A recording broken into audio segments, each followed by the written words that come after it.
شہر حیدرآباد و تلنگانہ کے کئی حصوں میں شدید بارش اور ژالہ باری۔ شدید گرمی کی وجہ سے پریشان حیدرآباد شہر کے لوگوں کو بارش نے راحت پہنچائی۔ شہر کے مختلف مقامات پر تیز ہوائوں کے ساتھ بارش ہوئی، جبکہ کچھ علاقوں میں ژالہ باری یعنی اولوں کی بھی گرنے کی اطلاعات ہے۔ چنتل کے علاقے پدما نگر میں تیز آندھی کے باعث ایک بڑا درخت زمین پر گر گیا، جس سے 2 برقی کے کھمبے ٹوٹ گئے، جس کے نتیجے میں بعض بائکس کو نقصان پہنچا۔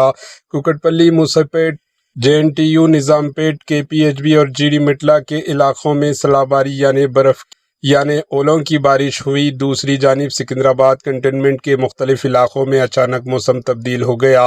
نیو بوئن پلی، ترمل گری اور بولارم سمات کئی علاقوں میں ژالہ باری ہوئی۔ پرانے شہر میں بھی کئی مقامات پر بارش ہوئی، جس سے موسم تبدیل ہو گیا۔ بتا دیں کہ تلنگانہ کے ضلع وقار و سنگاریڈی کے کچھ گاؤں میں بھی بارش ہو چکی ہے۔ Bureau report, AHN news.